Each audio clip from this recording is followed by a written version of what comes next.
Kamusta mga kababayan ko, mga kabataan na gutom sa katotohanan, mga OFWs na nag-aabang ng update habang nasa construction site o hospital shift. Welcome back sa hashtag Walk with Land. Ako si Lan at ngayong ilang mga minuto tayong nag-uusap. Mag-uusap ng matalim pero may respeto pa rin sa facts. Title ng usapan natin, VP Sara Duterte sa gitna ng araw ng kagitingan. Event sa Davao, tinanong tungkol sa viral health rumors ni President Bongbong Marcos Jr. Ang kanyang sagot, isang maikling, matalas at walang praning na good luck sa kanya. Anong ibig sabihin nun? Bakit ganun ang tono at bakit tayo bilang Pilipino, lalo na mga kabataan at OFWs, dapat mag-alala? Hindi ito chismis. Ito ay critical na pagtingin sa transparency, leadership at future ng bayan. Stay tuned hanggang dulo kasi may surprise analysis at affiliate deals na makakatulong sa inyo mismo. Like, comment, kababayan kung ready kayo. At subscribe na para hindi mamiss ang susunod na laban sa katotohanan. April 9, 2026, sidelines ng 84th araw ng kagitingan commemoration sa Davao City. Tinanong si VP Sara tungkol sa mga nag-circulate na usap-usapang online tungkol sa kalusugan ni PBBM. Walang haba-habang speech, isang post, tapos good luck sa kanya. Witty ba o shade sa political lens? Ito ay classic Sara, direct, no nonsense at puno ng subtext. Hindi siya nag-deny, hindi rin nag-confirm. Ipinakita niya na bilang Vice President, focus siya sa kanyang trabaho, serbisyo sa tao. Fact check nung Miyerkules, si PBBM mismo nagsabi na wala siyang serious health decline. Nabanggit niyang diverticulitis na naranasan niya early 2026 pero back to normal routine na raw siya. Pero bakit pa rin nag-viral Social media, palabiro nga. Pero kapag health ng presidente, hindi biro yan para sa 110 na million Pilipino. Alam niyo ba, mga kabataan, ang health transparency ng isang leader ay critical sa stability. Sa ibang bansa, kapag may ganitong rumors, automatic na may medical bulletin. Dito, social media lang ang nagdidikta. Kapag may instability sa gobyerno, affected ang remittances, jobs at futures natin. Kabataan, kayo ang magmamana nito, kaya critical tayo dito. Bakit good luck? Kasi si VP Sara Duterte, Sara Zimmerman Duterte, ang tunay na epitome ng walang kinikilingan. Daughter of Digong matapang, straightforward. Habang iba ay nagpapa-PR pa, press release, si Sara ay nagdi-deliver sa education, health, services at disaster response. Witty take, no? Parang sinabi niya kung may problema, good luck sa'yo. Pero ako tuloy ang trabaho para sa bayan.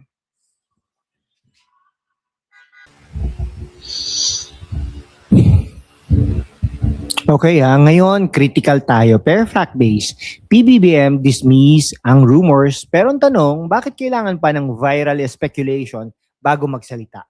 Sa panahon ng AI at fake news, ang isang matatag na gobyerno ay transparent. Economy for OFWs, mataas pa rin ang inflation, limited job creation sa loob, kabataan, rising tuition, limited opportunities, Sarah's style versus current admin, siyang hands-on, pro-people. Good luck, feels like a polite mic drop while the nation watches.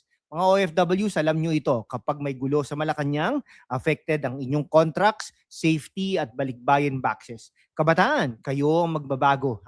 Habang pinag-uusapan ng kalusugan, bakit hindi mag-invest sa sariling health?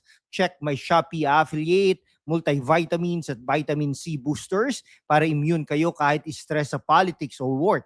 Power bank para hindi malobat habang nagmo-monitor ng balita abroad. Bluetooth earphones para pakinggan ito habang nasa bus o shift. Smartwatch para i-track ang BP at steps nyo. Nescafe packs para energy. At Philips massage gun para ma-relax ang muscles pag-uwi galing abroad o school. Lahat ay available sa Shopee at Lazada. Link sa description at itatag din po natin. Mga kababayan, sa mundo kung saan ang kasinungalingan ay nangingibabaw, ang katotohanan ang unang sinisikil. Pero kasama kayo magpapatuloy tayo sa laban. Walang takot, walang kinikilingan at laging handa para sa bayan. Sumali na sa aking YouTube channel membership sa hashtag WalkWithLan at tulungan natin ang channel na maabot ang 100,000 subscribers. Ang inyong suporta ang susi sa kalayaan natin para ipagpatuloy ang pagbabalita ng katotohanan. Salamat at kita-kits sa laban. Sarah Strong ha, comment down below kung pro-truth kayo. Like at share para maabot ang ibang OFWs at kabataan. Sa huli good luck sa kanya ni VP Sara ay hindi lang dalawang salita.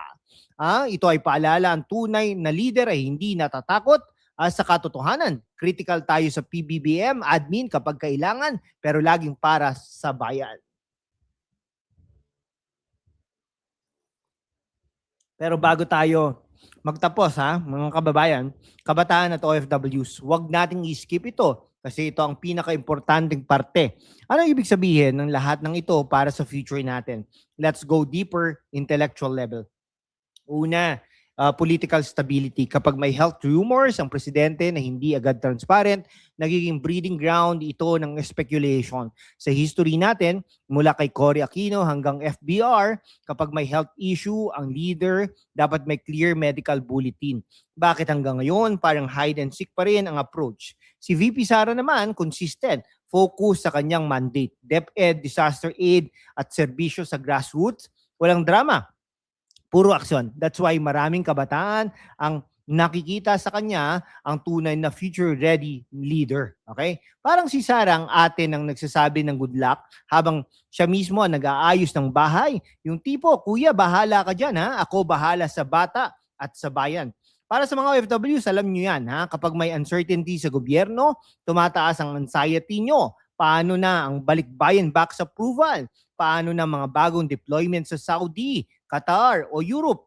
Kapag mahina ang leadership sa loob, mas lalong nahihirapan ang ating mga bayani sa abroad.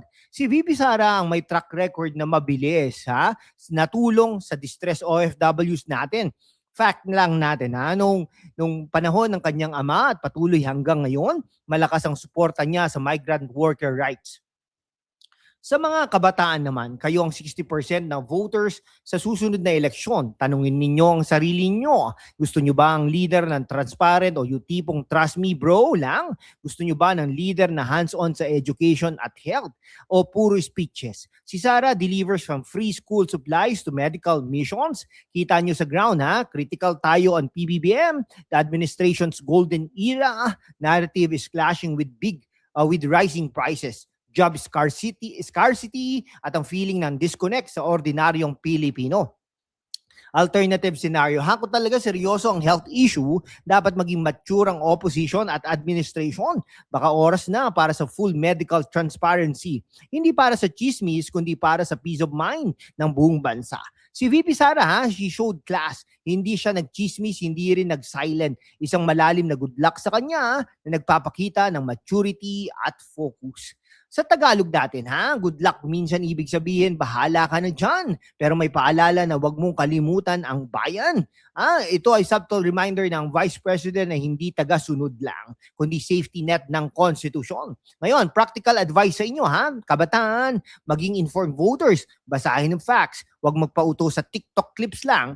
Mga OFWs, protektahan ang inyong kalusugan habang naghihintay ng balita. Kaya nga may affiliate ako. Habang iniisip nyo ito, bakit hindi muna alagaan ang sarili sa Shopee at Lazada ko? Available ang high-potency multivitamins at vitamin C para sa immune system nyo, lalo na kayo sa stress abroad. Xiaomi smartwatch na may heart rate at VP monitor para personal nyong ma-check ang health katulad ng gobyerno. Philips massage gun para ma-relax yung balikat nyo habang pagkatapos ng mahabang duty. JBL earphones at Anker power bank para safe at connected kayo habang nakikinig sa ganitong analysis. Nescafe 3-in-1 para sa energy habang nagdi-discuss ng politika sa group chat. All links nasa description at pin comment. Every buy supports truth-telling content. Last call sa extension na ito, ano sa tingin ninyo? Tama ba ang good luck ni VP Sara o masyado ng harsh? Comment down below. Sara 2028 kung naniniwala kayo sa kanyang estilo, transparency first. Kung gusto niyo ng mas bukas na gobyerno, ang inyong boses ay nagpapalakas sa channel na ito. Mga kababayan, sa mundo kung saan ang kasinungalingan ay nangingibabaw, ang katotohanan ang unang sinisikil. Pero kasama kayo ha, magpapatuloy tayo sa laban, walang takot, walang kinikilingan at laging handa para sa bayan. Sumali na sa aking YouTube channel membership sa #WalkWithLan at tulungan natin ang channel na maabot ang 100,000 subscribers. Ang inyong suporta ang susi sa kalayaan natin para ipagpatuloy ang pagbabalita ng katotohanan. Salamat at kita-kits sa laban. Sa huli, ang good luck sa kanya ni VP Sara ay hindi basta-basta salita. Ito ay isang matalim na paalala na ang tunay na leader ay hindi natatakot harapin ang katotohanan. Habang patuloy na naglilingkod ng tahimik, critical tayo ha sa administrasyon kapag kailangan, pero laging para sa kapakanan ng Pilipinas. Maraming salamat sa inyong ilang mga minuto, kabataan at OFWs. Kung nakatulong ito sa inyo, i-like, i-share at i-subscribe. Hit that notification bell para updated kayo ha sa susunod na laban para sa katotohanan. This is #WalkWithLan, where truth is served hot. Kita-kits sa susunod. Paalam at God bless the Philippines.